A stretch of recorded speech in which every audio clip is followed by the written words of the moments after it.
الطاف انصاری بھائی ہیں، یہ سوال پوچھ رہے ہیں کہ قرآن پاک میں ہے کہ نماز قائم کرو، تو یہ نماز قائم کیسے کی جائے؟ نماز کو قائم کرنا بھی قرآن پاک میں فرمایا گیا، اقیم الصلاۃ لذکری، یعنی نماز کو قائم کرو میری یاد کے لیے، یہ بھی فرمایا گیا۔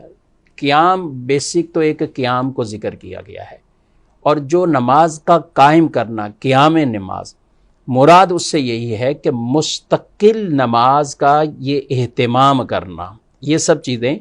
اور جہاں بھی قرآن پاک میں ایسا ہے وَيُقِيمُونَ الصَّلَاةَ، اور وہ جو نماز کو قائم کرنے والے، یعنی نماز کا اہتمام کرنے والے، نماز پڑھنے والے ہیں، اور اس سے مراد پڑھنا ہی ہے۔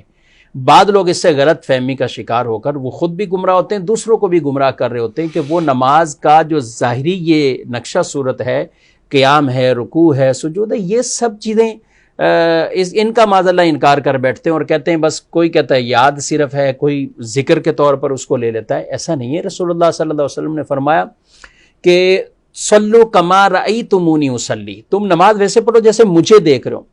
آپ صلی اللہ علیہ وسلم نے پھر قیام کیا، رکوع کیا، سجدہ کیا، یہ نماز کی آپ نے تعلیم دی۔ اور خود روایت میں ارشاد فرمایا ہے کہ جس نے وضو کیا جیسا حکم دیا گیا، نماز پڑھی جیسا اسے حکم دیا گیا، تو اس کے سابقہ گناہوں کو اللہ بخش دیتا ہے۔ تو لہذا اس کا حکم اور اس کا پریکٹیکل وہ باقاعدہ ہمیں رسول اللہ صلی اللہ علیہ وسلم نے کر کے دکھا دیا۔ حدیث طیبہ کے اندر واضح طور پر یہ موجود ہے۔ قرآن میں بھی کہیں پر رکوع ہے، رکوع کرنے والوں کے ساتھ رکوع کرو۔ قرآن میں سجدے کا بھی ذکر ہے، قرآن میں قعود اور قیام ان کا بھی تذکرہ موجود ہے۔ تو یہ سارے نماز کے ہی ارکان ہیں۔ ادا کیسے کرنے وہ رسول اللہ صلی اللہ علیہ وسلم نے ہمیں بتا دیا۔ اب قرآن میں تو یہ فرمایا گیا ہے کہ تم زکوٰۃ ادا کرو، لیکن یہ نہیں کہا گیا کہ زکوٰۃ کتنے مال پر ہے، کس طرح ادا کرنی ہے، سال بعد ادا کرنی ہے، کتنی ادا کرنی، یہ نہیں فرمایا گیا۔ تو اب کوئی مطلقاً کیا زکوٰۃ کے حوالے سے کچھ اور رائے یا اپنا گمان بنا لے گا کہ وہ نفس زکوٰۃ کو ہی ختم کر دے۔